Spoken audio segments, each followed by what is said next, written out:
নমস্কার, স্বপ্নপূরণ চ্যানেলে আপনাদের সবাইকে স্বাগত। সবাই কেমন আছেন? আশা করি সবাই ভালো আছেন।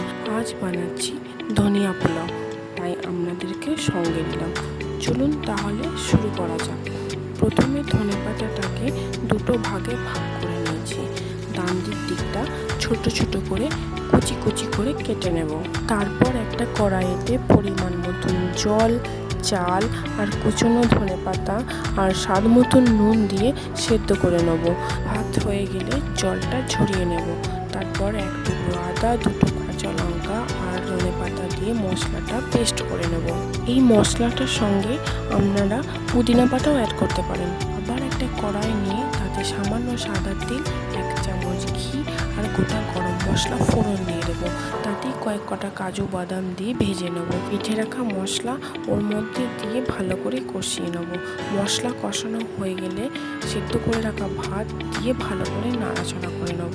তারপর পরিমাণ মতন চিনি আর পরিমাণ মতন নুন দিয়ে ভালো করে নাড়াচাড়া করে নেব। তাহলেই আমাদের তৈরি হয়ে গেল ধনিয়া পোলাও বা গ্রিন পোলাও। ভিডিওটা যদি ভালো লেগে থাকে একটি লাইক, কমেন্ট আর শেয়ার করে দেবেন। আর আমার চ্যানেলে নতুন হলে চ্যানেলটি সাবস্ক্রাইব করে দেবেন।